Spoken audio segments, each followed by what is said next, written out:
You are listening to This is Oklahoma, hosted by Mike Hearn, telling stories of Oklahomans and those that have made it their home.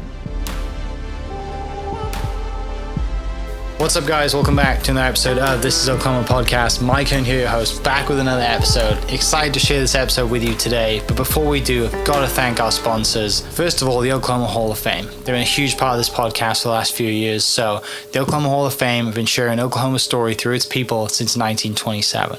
For more information on the Oklahoma Hall of Fame, go to www.oklahomahof.com. And for daily updates, go to oklahomahof on Instagram and give them a follow. Our other sponsor today is Chickasaw Nation. Now, the Chickasaw Nation have sponsored pretty much everything in Oklahoma. They're a huge supporter of Oklahoma, and it's an honor to have their name and their brand supporting this podcast. A huge shout out to Governor Anatobi for supporting this podcast. It really means a lot. Our third sponsor is Diffie Ford Lincoln down in El Reno. Now, this one makes me so happy because these guys are great friends of mine, play a lot of golf together. I've bought my cars from them, do most of my oil changes down there, have a cup of coffee, hang out down in El Reno. It's a good spot to go. And not only are they great friends, but they provide a great service. So for over 60 years, third generation family owned Oklahoma business down in El Reno. They're also in Bethany as well. So people in the Bethany area know the Diffies really well. But if you're looking for anything new, used, Ford, Lincoln, or whatever, I'm sure they could find anything you want. Check them out, diffieford.net, and then on Instagram at diffiefordlincoln. This episode is presented by Citizens Bank of Edmond. Citizens Bank of Edmond has been serving Edmond since 1901. They pride themselves on investing in the community and are here for all your personal and business banking needs.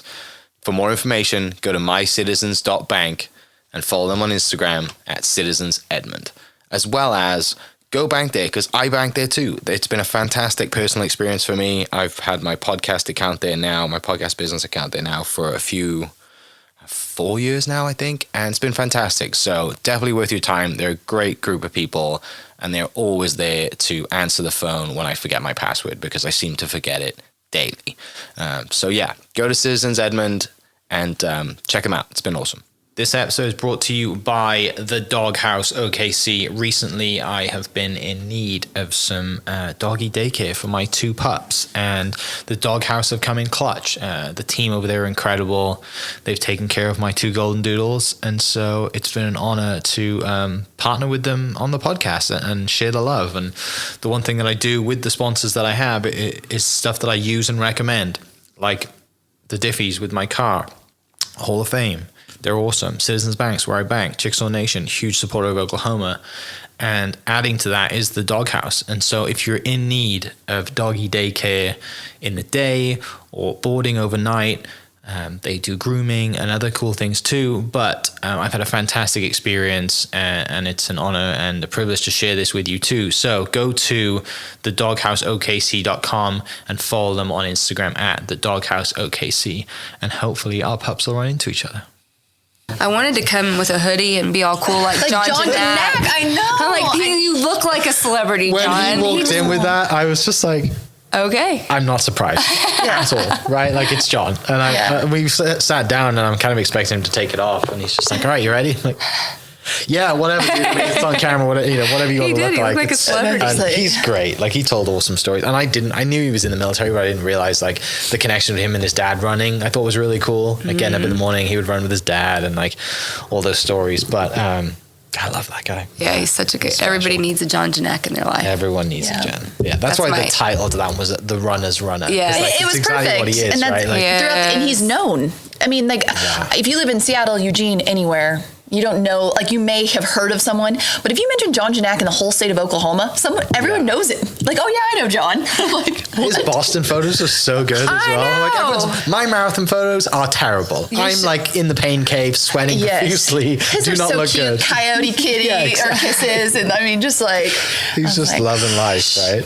And he had a torn hamstring. He was hurt. And he looked that good. Oh my god, and he's still running. And he's still running. I saw him just now as I read Coyote.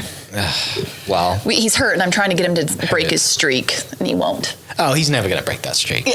There's no way, which is good for, I mean, we talked about that as well, just like the mental health side of just running as well as just the fitness side. And Yes. 2,000 something days, I think is what it was on. Yeah. Something crazy. I think that's what it was.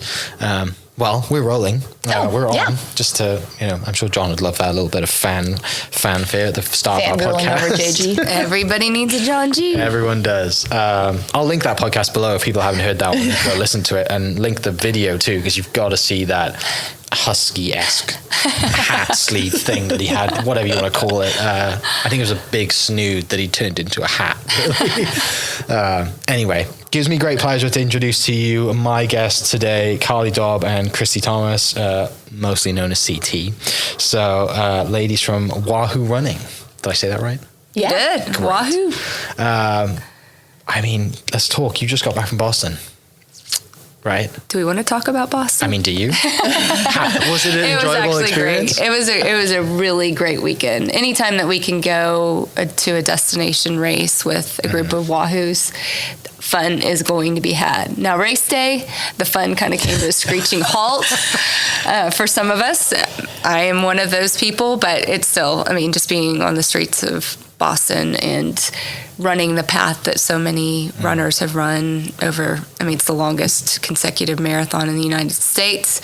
It's always a privilege. It's never something to be taken for granted, even when you're sucking wind.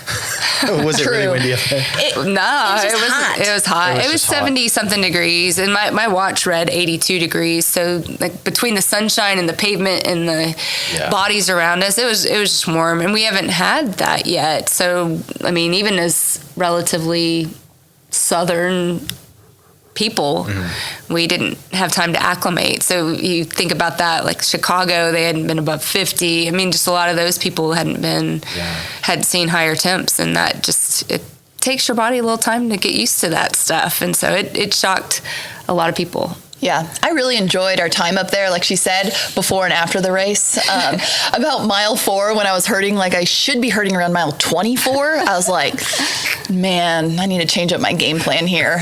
So dialed it back and then was able to, finish and do okay, but not have my best performance. But being around our Wahoo athletes, so that's one thing, is everybody kept on coming up to us and be like, hey, how do we get to be a part of Wahoo?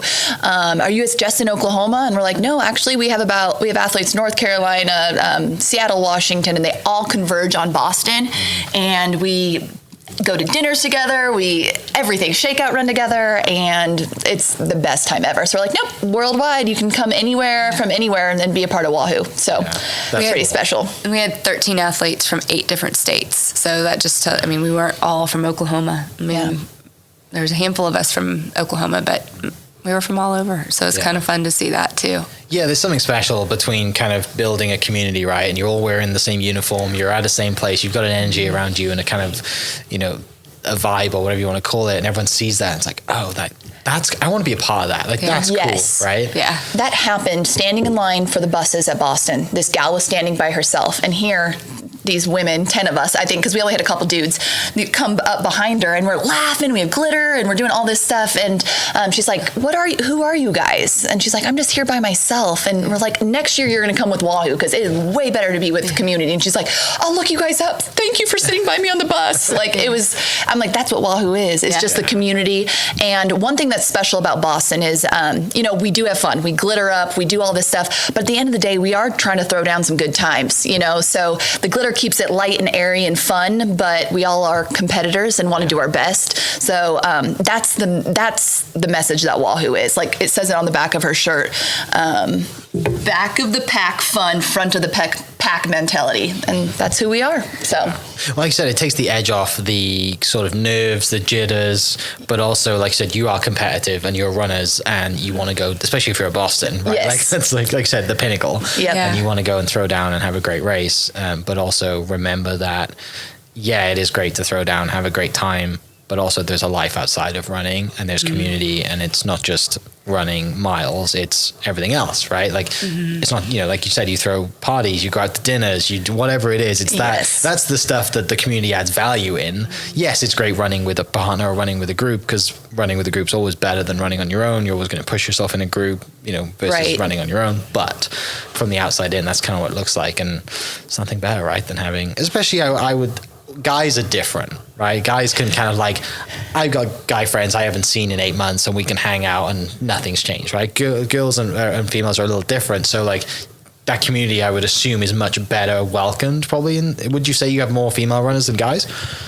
I would say, because you guys are females as well. But we're laughing because at one point recently we were running down in Norman and it was me and CT and all the dudes. And we're like, man, we turned into a male running community. And we were just laughing about it. But yes, we have a great group of women. And that's been so cool. We started out mostly women and then guys were attracted to the fun and just the competitiveness of Wahoo. And they joined in too. So that's when we added guys in, and they're some of the greatest men we've ever met. I mean, and it's kind of nice as a group of women just having those protectors with you. I mean, they just think of things a little differently. I'm walking across the street without looking both ways, and they're like, Carlee, and I'm like, oh, thank you. So yeah, we got good people in our community. Yeah. So taking this way back, where'd you guys meet? Oh, on a run. On a run. OK Runner. Yep. And I rarely ran with them, and our group just decided one Saturday morning to show up and run, because they always started too late for moms, in my opinion. They would start their runs at 7, and we would usually start at 5:30, just because it was before soccer games and all the stuff on Saturday runs. And we showed up, and all of a sudden there's this blonde girl that comes up, starts talking to all of us, just moved here from Eugene, Oregon. And I think the first thing I said to her is, I'm sorry. Which is funny that I'm on a podcast that's talking about this is Oklahoma, because I felt that like you just left the mecca of running to come here, but the irony is that she came here and became a better runner. So Oklahoma makes you a better runner. I thought my running days were over after moving from Eugene. Got into a little bit of CrossFit because I'm like, do people even run here? And then now I've taken an hour off my marathon time while living in Oklahoma. So there is a community here, and that's right. Everyone running, in the Olympic trials and everything. If you want to come down and really train, you do it in Oklahoma with Wahoo. Yeah, exactly. Yeah. So great, that's so cool. Tell me then where your running story starts, and why is it that you gravitate towards running versus any other form of athletics? You want me to go first? Voices. So I didn't grow up I didn't love running. I was a volleyball player in college, and when I finished volleyball, I was a senior, college ball, been told what to do, how to lift, how to run, how to eat for 5 years, because I did redshirt 1 year. I was ready to just try something different, hard. I had an uncle that was a big time runner, and he was like kind of pushing me to do a marathon, and I was going to be a one and done. Just wanted to, knock it off the bucket list. And I signed up for the Eugene Marathon. My husband and I had just moved there. We're living in, like you said, the mecca of running. I'm like, gosh, I'm going to do it anywhere. Might as well run Eugene. Trained with their little running company, met some great friends, did the race, and it was harder than I thought it was going to be. Mile 18, I'm running. I look at my husband, give him a thumbs down and say, never doing this again. Awful, couldn't walk.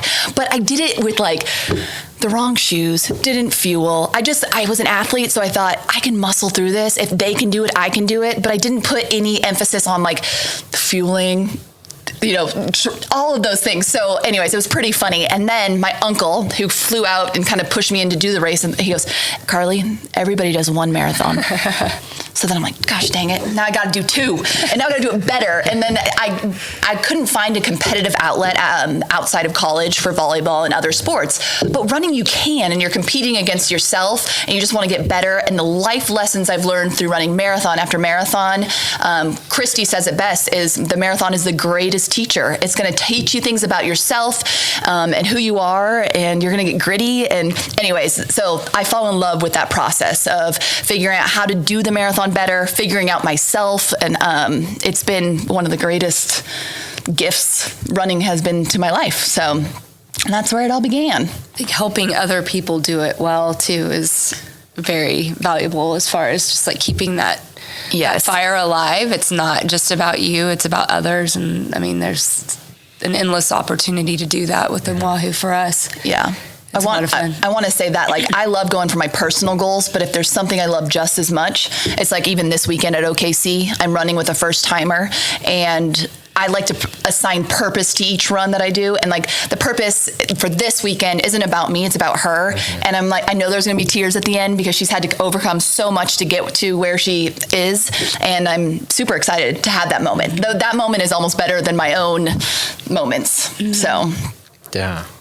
What about you, CT? For me, running started a long time ago. I had run a little bit in college, just recreationally, and a gal that, she was a year younger than me, excuse me, she ended up moving to Houston. I lived in Houston, Texas at the time, and she signed up for this running group that trained you for the Houston Marathon. And at the time, I couldn't even make it around Memorial Park, which is a famous park in Houston, and that's a 3-mile loop. I couldn't make it around without walking. And of course, I'm like, sure, why not? I'm young, I'm single, I have nothing else going on.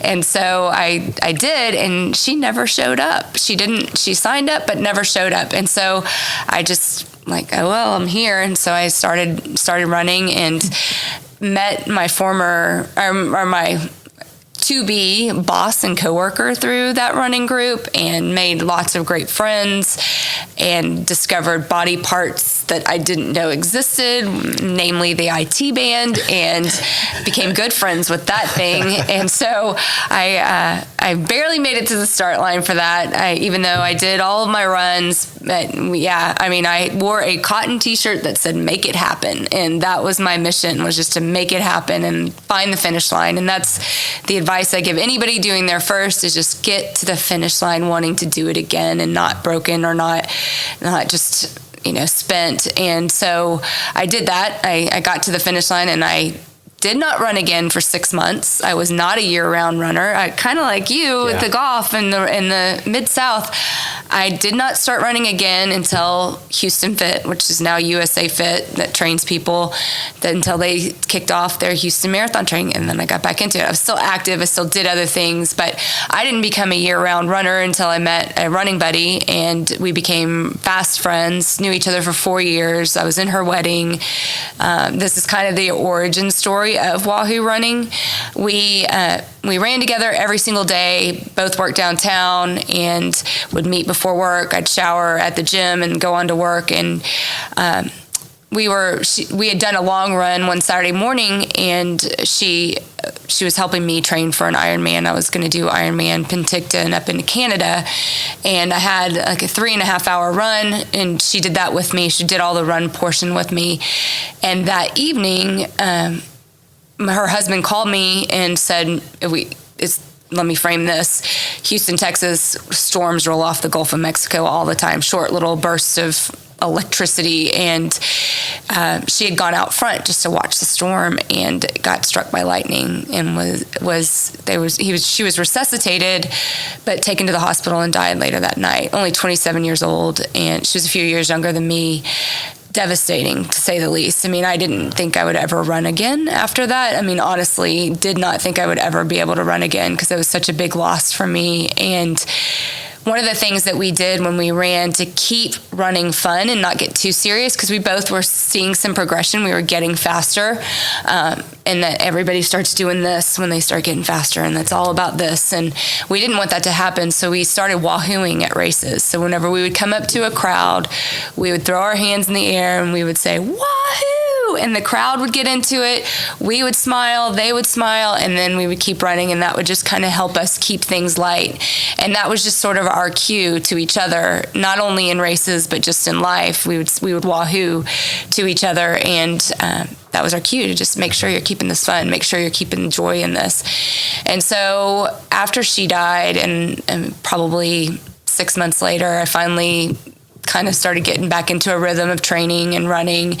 I was scrambling for something to do for her, to honor her. And I mean, I looked at water fountains, I looked at benches, I looked at trees, I looked at all the things in Houston, and nothing seemed right. And then fast forward about 12 years later, or 13 years later, we moved to Oklahoma. We moved to Norman. My husband's from here, went to the University of Oklahoma, came up here, and a friend of mine that I had met, her son was doing a triathlon training in Norman, and was not good at running, and she asked me if I could help him.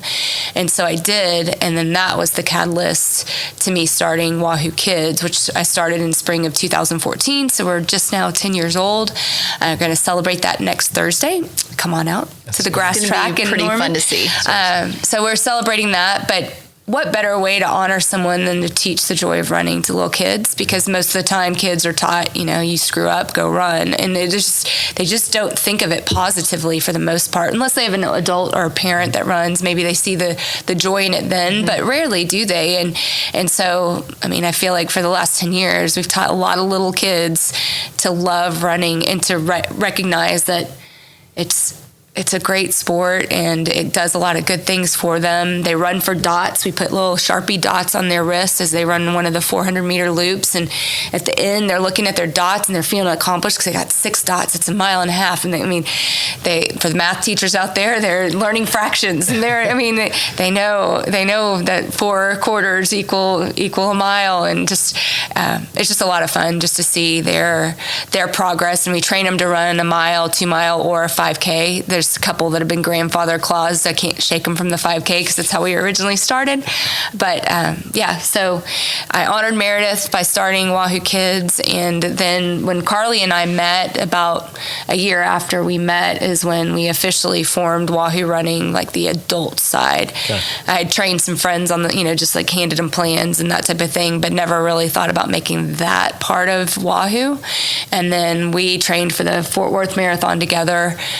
Mary was on that journey with us, and we just kind of through all of our runs together and talks, we decided like her strength background, my running background, runners need strength trainers need running. So just coming together and kind of giving them that all-encompassing package. That's how the adult side of Wahoo was born in 2017. Yeah, and she forgot one part where in 2015, or she needed a helper at Wahoo Kids. Oh, yeah. I had just moved here from Eugene, Oregon. My husband has a job where he's at work 24/7. I know nobody. I have these 2 little babies, and she kind of threw it out there. Would you like to help volunteer at Wahoo Kids? I was like, yes. I will do anything to get me out of the house and be around people. And I actually kind of trained some moms on the side while she would do the kids. But as soon as she asked me to help, I was like, yes. And then when we started the adult side after running together and kind of coming up with that idea, she even asked, she goes, I want to do something, but I don't know, should we keep it Wahoo? Because, I don't want this to not be yours. And I'm from the get-go, I'm like, we're keeping it Wahoo. That's the greatest name, the origin, the story. Yeah. And then even I feel Meredith still around today. There's just a part of her. And then me coming in and now being her, I'll never replace Meredith, but I'm her new running partner. So that was a big thing. She saved me too from just being a mom at home, 2 little kids, and Wahoo Running Kids kind of got me started. And then we started thinking adults. So yeah, let's talk about the kids thing for a bit. Obviously, your friend reaches out and said, "Hey, would you train, my son to do this Ironman stuff?" Which is no small feat. Obviously, it's on my bucket list at some point. There's one in Wales that's fantastic, and I need to go back for. From that, where do you see the need then? Because looking back now, it's always easy to look back and be like, yeah, of course there's a need for kids to get into fitness and away from their phones and out to side and not just, fitness-wise, but everything else, and socialize, by running around, and the health benefits and the benefits that every kid does, 8 sports, right? So running is predominantly part of a lot of those sports. Mm-hmm. Where do you see at that moment then the need for, there's a kids thing, and because most people would have done the adult thing first, right? I got all these friends, maybe they want to join me and run and do this, and where's the kids thing start, and why does the kids thing start? I think they're a more forgiving audience. Yeah. If I'm honest, they are, and they're open to new things, and they're open to somebody who maybe doesn't know exactly what she wants to do, but she's going to figure it out. And I think that was probably part of it. I felt safer going to kids than I did to adults. And that I am guilty of what I call the condition, where I feel like I have to have this in order to do this, which keeps me at this. And so that helped eliminate that. And then they were so receptive, and just seeing them do the things that they did and the accomplishment that they felt. And I mean, just one of my favorite things is just them coming up afterwards and showing me their dots. I mean, just something as simple as a Sharpie marker on a wrist that represents some work that's towards a bigger goal is just huge. And just knowing that ripple effect, what that ripple effect looks like. I mean, I will never know what it does for a lot of these kids. One of my most rewarding things one of the most rewarding people I've worked with, there is an autistic boy that does Wahoo Kids. And I mean, when he first came, like, I was like, I don't know if we're going to be able to do this. And like, he'd growl at me, and he's not nonverbal, but I mean, he growls more than he talks to me, and I think this is his third time to do Wahoo Kids. And finally last fall, we figured out it's 2 Dot Tuesday. And that's all you're expected to do. But he knew the expectation. He would come and get those 2 dots. Next week's going to be 3 Dot Tuesday. And we just started progressing through that. And so he just laying that expectation the week before, he had time to get his mind around it, and he came and he did his 3 dots. Now he's doing 5 or 6. And we haven't had to do 1 Dot Tuesday, 2 Dot Tuesday, and build up, which is what I thought we would do again. But no, I mean, he's gotten into the routine. He gives me high fives now, which is huge. Just knowing that it's given him some sort of an outlet. And his mom, sends me emails often just saying, I can tell his endurance has changed. And I know that just by some of the reading that I've done is that repetitive motion of running a lot of times is really good for not just autistic kids, but a lot of hyperactive kids. It's just they can get into a zone and just go. And it's been good to see that, because I've seen some kids that have a hard time just keeping their hands to themselves in the beginning, and then after they've run a few laps, it's just they find themselves, they settle in. And my hope and prayer is that they keep that going, and it's not just a fall and a spring thing that they do with us for 6 weeks. And so, there's a lot of those little stories that kids, I thought, oh, you just hate this. And then all of a sudden they just get it. Something clicks. They get that feeling that running gives you. And it's pretty fun to watch it unfold. So do you have a full and a spring 6-week kind of every Tuesday, 6 weeks? We actually have expanded it. It's Monday, Tuesday, and Thursday from 4:30 to 5:15. So it's only 45 minutes. They get there. I usually set up little stations where they can just play while everybody arrives. We start right on time.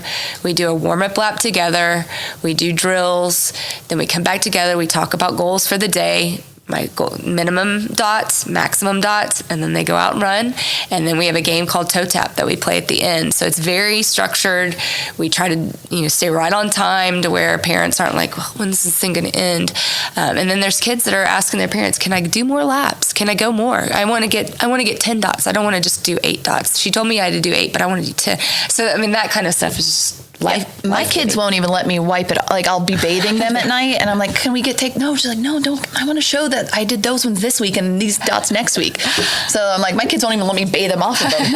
They're so proud of their dots. Yeah. Dots are life. I see some stale dots coming back every week. I'm like, oh, those wrists haven't been washed for 5 weeks now. hopefully after that race, that metal will replace the dots, and you can move on and we can wash those wrists. It's all ages too? Yeah, I don't limit the ages. I've had as young as 2. Yeah. Not even kidding. As long as the kid wants to be out there and there's not you're gonna run, then they're welcome. I mean, they're walking, the spring, picking flowers. I mean, it is not the place if you want me to be yelling at your kid to go faster and push harder. I mean, I will get on some of them I think you can run a little bit more than you're running, that type of thing, but the goal is joy and movement. I mean, I don't care if you're walking. I don't care if you're crawling. I don't care if you're picking flowers. I mean, they come back with bouquets of flowers for their moms or for me or, sister or whatever. I mean, it is about movement and joy. Yeah. Where's the coaching side of things come from for you? Obviously, that's the skill that you've got to develop and have, and especially with kids. It's totally different to coach adults than it is kids. Right. Gosh, I just think the desire to see people succeed, and just I do not do well helping people that don't have a goal. I've discovered that about myself. I think I'm the same way. Yeah, like if you're not aiming for something and I'm just kind of keeping you in shape, I sort of flounder there. I don't really. I feel like it just needs a purpose. Like you assign purpose to every run.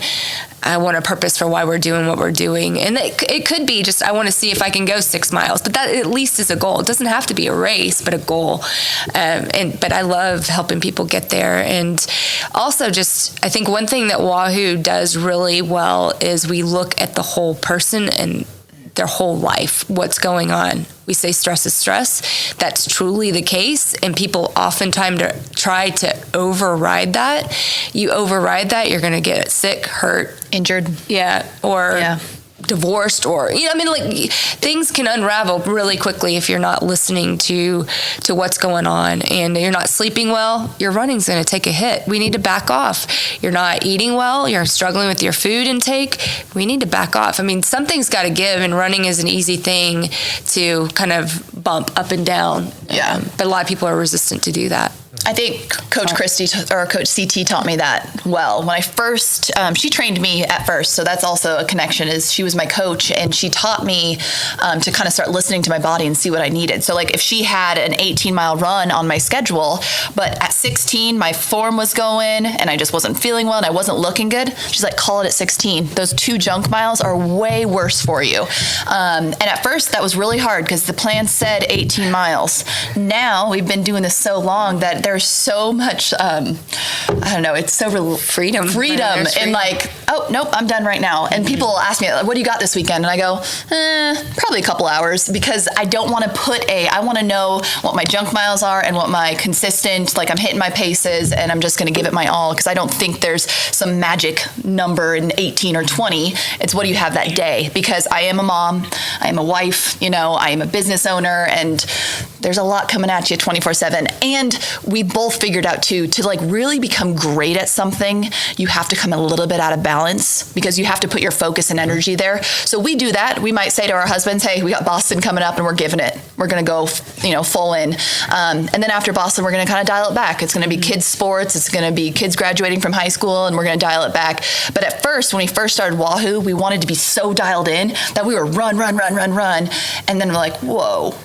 We want room for every other area of our, lives to flourish too. And that's been huge in the last couple of years. And what's attracted runners to our community is that we do see it holistically. We're like, you have a big job promotion coming up, or, you have a big wedding coming up. Those are going to play a role, and listen to them. Mm-hmm. Yeah, it makes a lot of sense, right? Like it's more about, yes, running's great and the byproduct is awesome, but at the end of the day, like communication, relationships, family, like the bigger things in life. Yes. Who kind of take, and I think like, especially the marathon kind of crowd is definitely, and I noted this different to the ultra marathon crowd too. The ultra marathon crowd is like, we just eat tacos and finish the race. Yes. Whereas the marathon crowd is looking at their watch the whole time, right? And it's very like, I'm kind of into it. Everyone's going to know my time. And time centric. I've got a really good friend of mine who says to me every time I play golf, he's like, no one cares. Literally nobody cares. He's like, you could shoot the best round of your entire life today. He's like, maybe your dad will really care, but like out of everybody else, like you're not a professional golfer, you're not making, and it's the same with running, right? Yes. Like unless you're, there's a lot of bigger things outside life that mean a lot more than you PRing this weekend. Right. Right. Yes, it feels good, but grand scheme of things, no one really cares. Yeah. Like stop, take a photo, like, hit that kid's button, that has like the sign out there. This is the power up. The power up buttons, right? Like stop. And that's why I think the Mid-South, I love, like for the bike race, they have a chair out there. Someone sponsors like a giant couch. And I thought about doing it out here. Maybe not this week, but maybe next year. It's just getting a couch out here, right? And just like it's like a purple kind of furry looking couch, right? Yeah. Everyone stops to take photos at it. Oh, that'd be so fun. So I think, And you're right out here, you're like mile 25, where you would really like a break. Exactly. So I got a few days. Maybe I can pull it off. That's a good idea. Let's get a lime green one. Yeah, exactly. You just Wahoo. Wahoo will sponsor that couch if you can find one. We'll see. We got a few days. But it's something like about the bigger things outside of running, right? Like, and that whether that's, a lot of mental health is kind of a big topic, but it's always been there. Right. It's just now we've put mental health in a bucket. Right. It's always been, how are you doing outside of running? Right. Yeah. Running is your place of zen and peace, but also you might be kind of sheltering, going there in a way to get away from all the stuff you actually really need to do and deal with, right? Using it as an excuse. Like, I need to go train for a marathon. I'm going to go run 2 hours, but I've actually got kids at home and food and homework and a husband and all the other stuff. Yeah. Which is, I'm sure over the time you've done this, as you've noticed that, right? Like you said, when you just started, it was just running, but now it's like, it's the bigger community, and running's just the vehicle that gets everyone together. And I'm sure you have all these success stories, or people meeting in the running group and getting married, or having kids, or like their kids are now in the group, or 10 years of doing the kids thing. I mean, you've probably got kids who are in college running and like, doing all that kind of thing too, right? Yeah, I was trying to think. The first year I did it, I had a group of high school, they were homeschool, because it did start out as a homeschool type of time frame, and then I bumped it up to where anybody could do it. But the oldest kid was 17, so he'd be 27 now. And I was like, oh, if he comes to, I did send an invite out to all of my former families, and like, if those kids come back, I mean, he's like a career probably person now, and just that kind of blew my mind to think about a 27-year-old that did Wahoo Kids. Like, the babies are no longer babies. And then just to see, some kids have gone on to do cross country in high school, and then one I know for sure is going on and doing it in college, and it all started at Wahoo Kids. I mean, they didn't run before that, so that's pretty special too. Yeah, the stories will be unfolding more and more just now that we've hit that 10-year mark. So next Thursday, 10 years. I know. What's the scene? Are we out there only for 45 minutes, or are we throwing a party for a few hours? We may head to Torchy's after. The kids run, their race is that day, and so I invited everybody that's done Wahoo to come back, and then also just sent out an invite in our community. We have an OKC group in there, so we don't flood all of Wahoo with all the OKC happenings. Just send an invite to them to come out and cheer for the kids as they do that, and then plan is to have, I think, OK Runners setting up a finish line. We've never had the big finish line and the timing and all of that. The plan is to do that, and then just have, I mean, we treat it like race day, like a race. They have water cups and water station, and they love throwing water on the cups head, on the ground. We tell them to throw it on the ground. Yeah. You don't have to find the trash can. They're like, what? And, we can throw it on the ground. And it's like, and they look at their mom like, is it okay? I get to throw this on the ground. Cute. And so, like, that's what you do in races. You drink, you pour it on your head, you throw it, and you go. And so, I mean, all of that will be going on. And then just kind of a nod to, like, a chance to come back to the roots, especially for those kids that have moved on and are in high school now, or some in college. And so, and then I just put on the bottom of my Wahoo OKC crew invite that I'm probably going to be at Torchy's afterwards. Go get a taco, maybe a margarita, and celebrate, just all of it, because it's just... And you go above and beyond. So I just want to mention, too, that those kids, as they're running around and doing those laps, she has signs out there that are encouraging, just like you would see if you would go out and do a marathon. And then also, how at the end you get an orange, or you get a little, electrolyte carbs. She does all of that, too. So it does feel like a real race. And those kids, they get medals. She always writes their time on the back of the medals. And my kids have them all and kind of see if they've gotten better from year to year. Oh, I want to beat my sister, or all of those things, like the competitiveness and just seeing themselves get better and progress each year. So, oh my gosh, it's one of my favorite days of the year. It's a good day. So awesome. Let's talk about the adult side of it then, where that starts. And like I said, you mentioned kind of the questions you had about even starting it, and do we keep the name? And how about the adult side, and we can dive into then the competitive side of actually, like, hey, I want to, because you got some serious runners in your group, right? Like, you guys are going to 13 of you going to Boston. Like, that's, for people who aren't listening, who don't understand, like, you got to really run some serious pace to even qualify for Boston. So, let's talk about the adult side. I think it took us a bit to figure out who our ideal client was. Oh, for sure. We were back and forth, and we knew that we needed to know that so that we could market and do everything around that. And I would say it took us, I don't know, maybe a couple years ago we kind of nailed it. Was, like she said, she wants to work, and I want to work with someone that has a goal. It doesn't have to be a Boston qualifying time or just the goal. It could be, I want to get off the couch and I want to do a 5K. I mean, we are great with goal-oriented people, and we're going to have fun while we do it. That's also, it's not our job. We're not elite athletes. We're not getting paid to do this. So it's going to be fun, but we're going to be goal-oriented individuals. And that took us a bit to figure out, because when people would come to us and be like, I just kind of want to run, we'd be like, okay, and they're like, no, just kind of want to run. And that was really hard for us. We were kind of like, but goals matter. So then we're chasing something. And one thing that Coach Christie does really well is she tells us to celebrate, because a lot of times runners achieve the goal and then it's like, okay, now I'm going to run it faster. Now I'm going to, nope, sit there for a little bit, enjoy that moment, take some time off, and then get back at it. Yeah. But, and that's what we really try to emphasize, because as runners, we can, run marathon after marathon after marathon. And we've had to explain that to some of our athletes, is that if you are going to run a marathon every single month, you're not going to PR every month. So you got to be specific on which one is your A race, maybe drop out of a couple races. But we also have to ask them, what brings you joy? Is it joy lining up at that race every single month and being around your community? If that is bigger and more important to you than running a sub 3:30, then keep on lining up. We never try to change their goals. We just go, what brings you joy? What makes you get out of bed in the morning? And that's kind of what we figured out, is who we want to train is they need to have a goal and be self-motivated also. In comparison.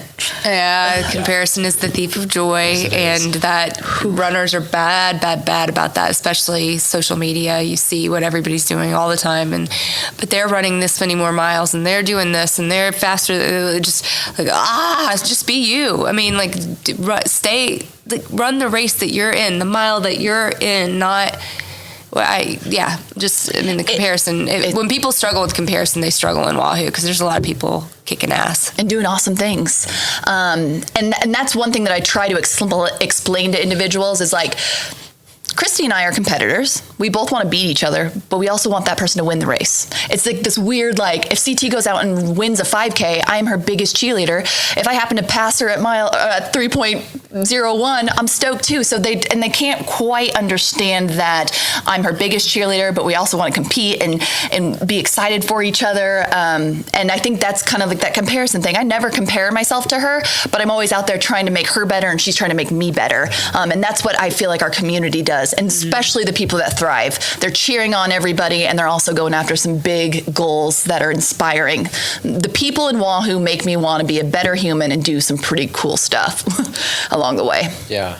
So if someone comes to you, let's use me as an example. If I come to you and say, okay, we got a year to train and I want to do a sub 4:30 marathon next year, you guys have then a full plan of nutrition, training, okay, we're doing runs, and that's the value add of what Wahoo brings to people outside of community and friendship and glitter.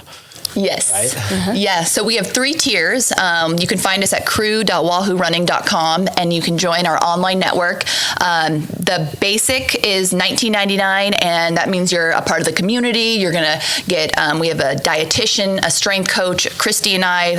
We actually have other couple coaches, one in SoCal right now, and then also a couple guys up here in Edmond. But you're going to get access to all of us. You're going to get access to the community. Now, if you want one level above that, it's $49.99. And that gives you VDOT. So we're going to drop training plans in to this training platform that will connect to your Garmin watch. So you'd say, I got a 5K in 12 weeks. I'm an intermediate runner. I'm running about this base mileage. And then we would, it feels custom because it's customized to your paces. And it's sweet because it's just dropping right to your watch. You look at it, you know what to do. And then our third tier is our one-on-one coaching, where you can be like, I want Coach CT, and that's $150 a month. And that means she is checking in with you weekly. She's, hey, Coach, I'm not feeling well. Okay, let's dial back your weekly mileage. Or, Coach, I kind of want to do this half marathon. What do you think about it? I know goal is Boston, but do you think this would be helpful or hurtful? So you're going to get one-on-one attention and check-ins all the time. And so we offer all 3 of those. And there's because people, this is one thing we found interesting, is people wanted to be a part of Wahoo, but they're like, but I already have a coach. But I really like your community. So we're like, just join the community. You can take what we say, with a grain of salt, apply it or not, or, ask your coach and say, hey, this is kind of what I heard through Wahoo. What do you think? But we want everybody to be a part of Wahoo. So. Yeah. there we go. Sign up. Yeah, that's right. So races Sunday. You guys have been very involved with the Oklahoma City Marathon, which is, I'm sure, like a dream for you guys to be involved. Home race. Yeah. You're on the socials. I think a bagel was the recent post. Was you post night? I know, and it's like a night. Bagel. That's not right. I was laughing. I was like, I had pizza and beer, but the night before. I know. Whenever I you think said I was thinking bagel for morning, Yes. but I was like, Right. well. Yeah, because interview brain. Yeah. which is a real thing. Yeah, it is. Luis Lopez is a friend of mine. And yes. I said to him, I saw him the Monday before I did the Mid-South, and I was like, okay, I got 5 days or 4 days till the race. What do I need to eat? And he was like, bagels. Yeah, see, because it's just like every day. Yes. Yeah. So it was Till heavy you feel like carb your diet. soul, you That's are a basically bagel. what he said. gosh, yes, graham crack, all the complex carbs just before race day. Yeah. But what's it been like, and how did that relationship start, with Carrie Watkins and the team, and doing incredible work for the marathon, and like how has that been? Because they have a podcast, you guys are on it. Let's talk a little bit about that partnership, and then leading into this weekend. Yeah, this is a really fun story. So about a year ago, I got asked to be a chaperone to spring break for a bunch of, I'm going to get it wrong, and they're going to be all Kappas. Kappa Gamma? Yeah, I think so. I know our color's blue. Like they like, they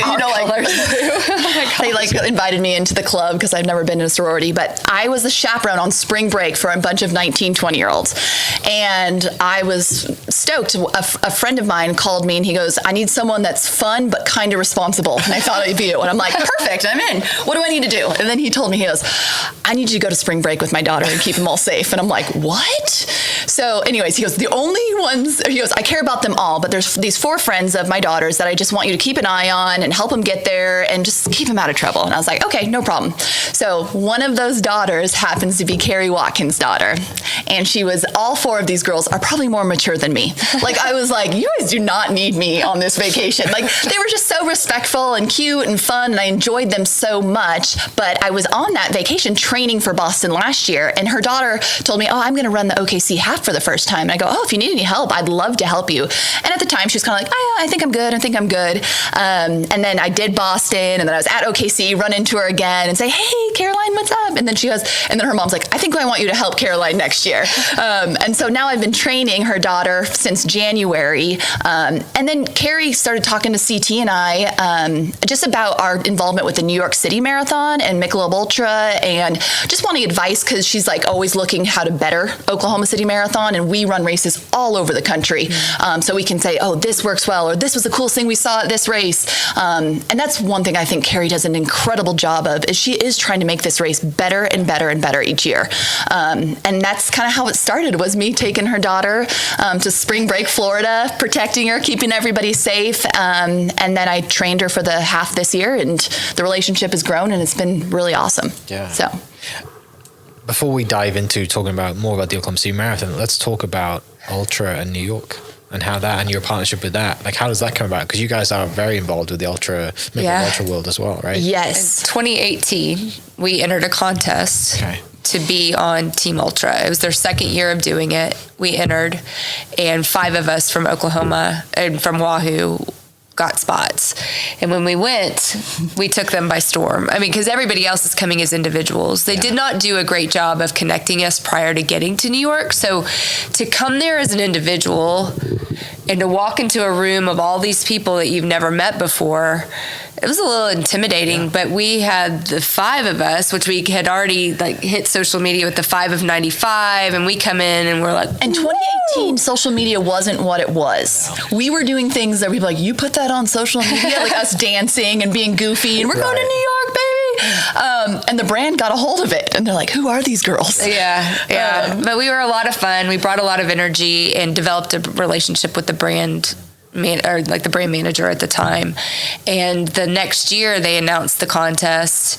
3 of us got in. I was not one of them, and I was a little bit butthurt by that. I'm like, well this is, you're all here because of me, and I'm not going. Right? You picked 2 other people? What? And so we started talking that they hadn't announced that Shalane Flanagan, elite runner, was our coach, kind of figurehead coach the year before. They hadn't announced anyone like Shalane, and Shalane wasn't coming back. She wasn't on any ultra ads or anything like that. And so we talked about putting together a proposal that we do that, and that we do like a community building aspect to it too, because we were good at that, and we saw a need for that, because you're training for, depending on when they announce the team, anywhere from 13 to 16 weeks together, to never really contact one another or get to know each other virtually. That seems like such a waste. And so we put together this whole proposal, and they said yes, and we were like, what? They said yes. 2 moms from Norman, Oklahoma, and they said yes. I mean, we couldn't believe it. I know. I would remember jumping on my bed and like, oh my gosh, what's this mean? We didn't know either. We're like, all right, we got to do this well. Yeah. I mean, and the guy that we worked with at the time was high detail, and neither one of us are high detail. So, I mean, like, he wanted a script for every post that we made. He wanted like every word that was going to be communicated. Everything was wordsmith. Like, yes. It was intense. And so we got all of that done, and we knocked it out of the park. We got everybody connected. It was like a family reunion when we got to New York versus a hi, nice to meet you, I'm from Norman, Oklahoma. It was really great. And we learned early that the goal of Team Ultra is to bring, positivity and joy to the brand Michelob Ultra. And what better way to do that when all these people feel like they're family and community, and they come here and they want to buy the gear, and they want to get matching sweatshirts. And so as soon as that happened, it took off. And this community of runners around the country have been amazing. They've been incredible ambassadors for the brand. And it just all started with like, let's just all try to like get to know each other before we arrive in New York City. And it's been really cool to see. And the brand has been really like, thank you guys. Mm-hmm. We don't know the running world as well as you guys do. So they kind of use us just to kind of like be their liaison between running and marketing, and it's been a great partnership, and we love it. And you've been all over, right, for a Team Ultra? Yeah, it used to just be the New York City Marathon, and then we kind of sniffed out, like, you sponsor a whole lot of races. Why do you not have Team Ultra all over the place? Don't let this be their only shot. Yeah. And so we found Gasparilla, which is a big endurance weekend, pirate weekend down in Tampa, Florida. There, right? Yes. Yeah. So the actual festival's the weekend before, but the running festival is, like, for runners, it's equally as entertaining and enjoying. And so we did that, and then we got the other 2 NYRR races, the halves, the New York City half and the Brooklyn half, and then Houston Marathon. We added that last year, so we've done that 2 years in a row.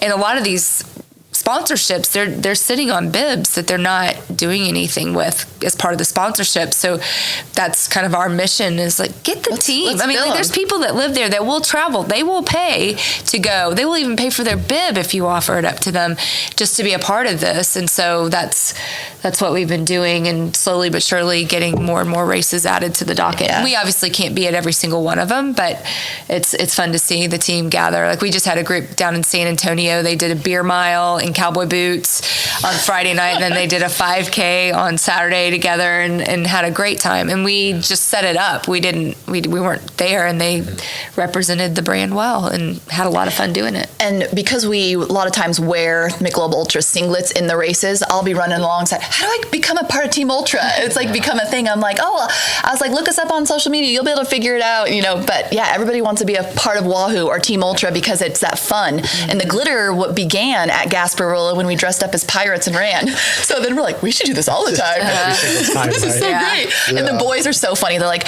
our running club's known for glitter, yet none of the boys partake. It's so funny. They're like, we've had some beard. That's true. That's true. You're right. Glitter in New York City. That's true. We had some men partake. Yeah. So yeah, you're right. Exciting times. Runs this weekend. Carlee, you said you're pacing someone, which is exciting. First timer. CT, you doing anything special for the race this I'm weekend? doing something similar. Not one girl or one woman is not a first timer, but hasn't run it for a couple years, and she's coming back. And then another one, it is her first time, and so I'm running with the 2 of them, and it'll be a lot of fun. So that too. I mean, they are my purpose, and just getting them to the finish line in good shape and have fun. Yeah. What's Carlee, I know you said mile 18 is generally pain cave central for every marathon runner. I went through it when I did the Oklahoma City Marathon, kind of as you're crossing May and Grand. I'm so far from And then you see the Devon Tower, it looks 45 miles away. Right. Yeah. But that's also where like the people start to get, you start kind of crossing into Nichols Hills, the crowds start to build, you're running down Classen, hopefully with a north wind. And then you kind of get into it, right? It's like the middle, that kind of 15 to 18 is in the middle of nowhere. Like, it's not fun out there in the village running around. Like, yes, it is fun, but you're out there kind of like, is this going to end?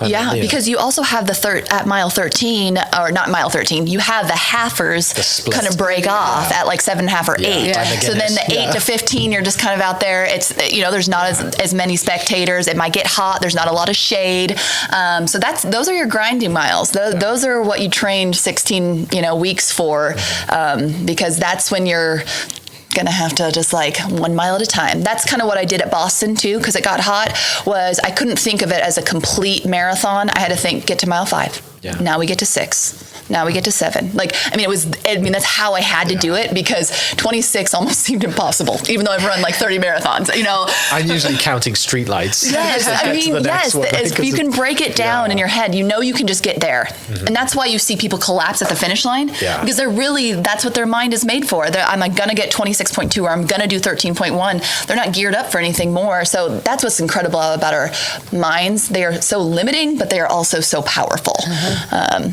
If you believe you can do it, you can do it. Yeah. Let's talk about that, dive into that a little bit, because that is one thing that running does for you, is that you go into those dark places, you go into those, you just have to figure it out, right? And, one of the things I took away from it was that I can do hard things now. Yeah. Right? If I go out and I do a 20-mile training run, I can do anything. Yeah. Right. Yep. And interested to hear kind of how that's been for you guys in the community too, and anyone else that's come back to you that's like, wow, I just ran 18, 20 miles today, or I just did a full marathon. And now like nothing really seems that hard anymore. Right. It's a great metaphor. I just had a conversation with one of my athletes this morning, and he was just talking about how one thing he thinks that Wahoo and coaching does for him is that it like making the training difficult but doable, but it's challenging you. I mean, that's all preparing you for race day. And so if you're not practicing it, you can't expect it to come on race day. It's just not going to. I think of, Dan Hurley, the coach for UConn? They talked about his practices are more intense and very stressful, and that come to the game is like a break. Yeah. And that, I feel like some of those workouts, you have to have what my old coach used to call some come to Jesus workouts, where you actually see Jesus. Those workouts. Yeah. Those, and making it through those, that too arms you with the grit, the knowledge that you can, even when you go to a dark place, you can climb out of it. And Steve Magnus is one of my mentors. He's the guy that did the whistleblowing on Alberto Salazar and that whole Nike Oregon project. And he just talked about that. Like, you need to give yourself some workouts where you're digging yourself into a hole, but you're not done. You gotta find your way out of that hole into the finish of that workout. And just again, like Wooden said, practice comes from, or confidence comes from preparation. And so I think our training does a good job of challenging you.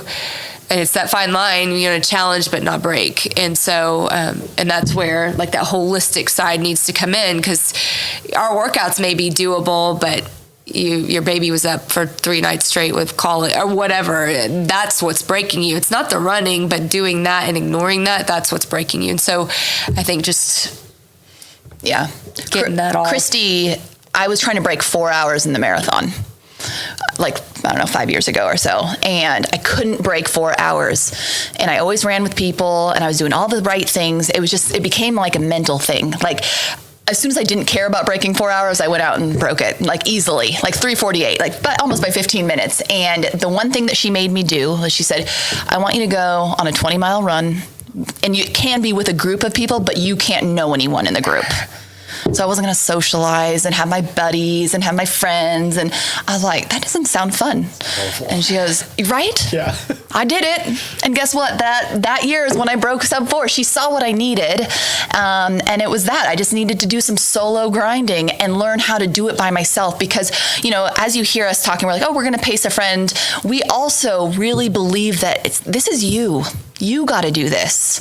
We might be out there guiding you and just like, you know, encouraging. But we're also going to step back and let them go. Because at the end of the day, we can't run the race for you. We want to be your biggest cheerleaders and supporters. But we have told multiple people, go find a race that none of your friends are going to be at and just run. Be free.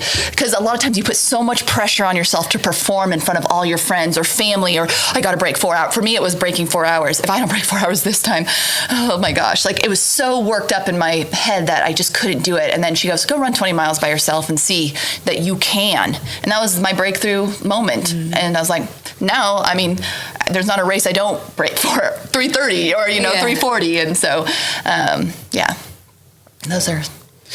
Last couple of questions. What does the success of Wahoo look like for you, both individually? Oh, that's. Well, I want Wahoo Kids to expand. I mean, there's Girls on the Run and there's another program for boys, but I really like having both boys and girls out there. And to expand that nationally, locally, we've had a lot of interest in Edmond and Yukon. And so I think being able to do that and then just to continue to grow Wahoo nationally, worldwide. Yeah. I mean, we've always said worldwide.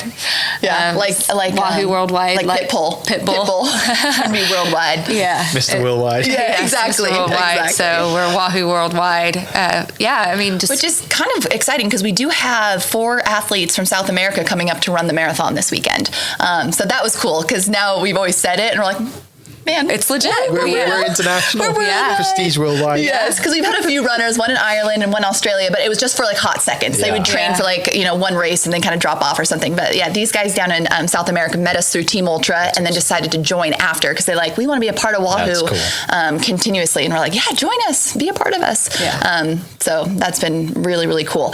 I also want to add on more coaches. So we have a very cool guy out of Southern California, Stephen Epifanio, and he is doing Cocodona 250, so he's more of a trails expertise. He actually also really enjoys taking first-timers to their first event. So it's like 2 extremes. He likes, you know, Cocodona 250 and then first-timers. But I would love to add more coaches to Wahoo because as we grow, that's what we are realizing. We need more and more, you know, leaders. Yeah. So, last question. What is the post-marathon meal that you just indulge in? I mean, what are we eating Sunday after the race, other than a Carl's Jr. hamburger, which is the greatest hamburger after a marathon, I'm sure. Yeah. I do like a hamburger. Yeah. I like a big old hamburger and some French fries, sweet potato fries, preferably. We've been known to hit up, when we're not in Oklahoma, we hit up Shake Shack for sure. Yeah. Okay. We always find a Shake Shack, but we also, I love, and she does too, chips and guac. Chips and guac, and then a beer with salt on the rim because you're so I don't want anything sweet because you're so depleted from the run and you've been taking in like your Powerade and your goos that I'm like nothing sweet, but a beer with salt on the rim and then chips and guac and maybe some queso. Yeah, that's pretty good time. Worth it. Yes. Why not have it all? Yeah, exactly. Just cater Mexican food to It's fine. That's right. Ladies, it's been a blast. Thank you so much for coming in. Yeah, thank you.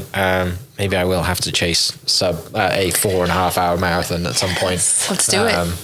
Yeah, we'll see. I'll have to do something. When John was on the podcast, I committed to trying the David Goggins 48 miles in 48 hours. Got 33 miles in, woke up at 4 a.m. and discovered my IT band. And so I didn't get past that. So I have a thing. There's a theme here of committing to things on podcasts with athletes. So speaking that into existence. But no, it's been awesome. I really appreciate you guys coming in and love the community you've built, love seeing, you know, what you do. It's awesome to see people listening, the guys listening, need to put some glitter on this weekend for Oklahoma City if they're in your group. But for people listening, where do they follow you? How do they follow you? How do they get involved? What's the website and the Instagram links that we can put in the description that people can go to and follow? Yeah, on Instagram, it is at Wahoo Run. And then Facebook, we are Wahoo Running, and Twitter, Wahoo Running. Yeah. And then you can also find us at crew.wahoorunning.com. And then our personal, we talk a lot about Wahoo on our personal Instagrams, which would be at Wahoo CT with an underscore before the CT, and then Carlee Daub. Great. And then kids is Wahoo Run Kids. Yes. Okay. And next Thursday. At IG. Next Thursday. Party time. May 2nd. All right, awesome. Well, ladies, thanks so much for coming in. People listening, I'll put all the links for those mentioned down in the description. And good luck running this week. Enjoy it. It's not always about your PR, but have fun. Wear glitter and Wahoo a lot. Wahoo. Hope you guys enjoyed that great episode. Thank you so much for listening. As always, huge shout out to our sponsors, the Oklahoma Hall of Fame, sharing Oklahoma story through its people since 1927. For more information on the Oklahoma Hall of Fame, go to www.oklahomahof.com and follow them on Instagram for daily updates at OklahomaHOF. Our other sponsor, the Chickasaw Nation, amazing sponsor. They do amazing things for the state, and they're always sponsoring something in Oklahoma. They're a huge supporter of Oklahoma, and without their support, we wouldn't be able to do what we do. And our third sponsor is Diffie Ford Lincoln down in El Reno. Now, this one makes me so happy because these guys are great friends of mine, play a lot of golf together. I've bought my cars from them, do most of my oil changes down there, have a cup of coffee, hang out down in El Reno. It's a good spot to go. And not only are they great friends, but they provide a great service. So for over 60 years, third generation family owned Oklahoma business down in El Reno. They're also in Bethany as well. So people in the Bethany area know the Diffies really well. But if you're looking for anything new, used, Ford, Lincoln, or whatever, I'm sure they could find anything you want. Check them out, diffieford.net, and then on Instagram at diffiefordlincoln. This episode is presented by Citizens Bank of Edmond. Citizens Bank of Edmond has been serving Edmond since 1901. They pride themselves on investing in the community and are here for all your personal and business banking needs. For more information, go to mycitizens.bank and follow them on Instagram at citizensedmond, as well as go bank there, because I bank there too. It's been a fantastic personal experience for me. I've had my podcast account there now, my podcast business account there now for 4 years now, I think, and it's been fantastic. So definitely worth your time. They're a great group of people, and they're always there to answer the phone when I forget my password, because I seem to forget it daily. So yeah, go to Citizens Edmond and check them out. It's been awesome. This episode is brought to you by the Dog House OKC. Recently, I have been in need of some doggy daycare for my 2 pups, and the Dog House have come in clutch. The team over there are incredible.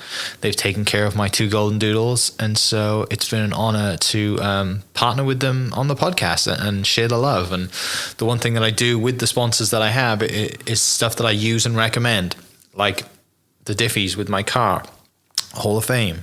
They're awesome. Citizens Banks, where I bank. Chickasaw Nation, huge supporter of Oklahoma. And adding to that is the Dog House. And so if you're in need of doggy daycare in the day or boarding overnight, they do grooming and other cool things too. But I've had a fantastic experience, and it's an honor and a privilege to share this with you too. So go to thedogHouseOKC.com and follow them on Instagram at thedogHouseOKC. And hopefully our pups will run into each other. Thank you for listening. We are inspired by those around us and hope that you are too. Make sure you subscribe to this podcast on your favorite podcast platform and leave us a review so we can keep telling your stories. For more great Oklahoma content, follow This Is Oklahoma on Facebook and Instagram.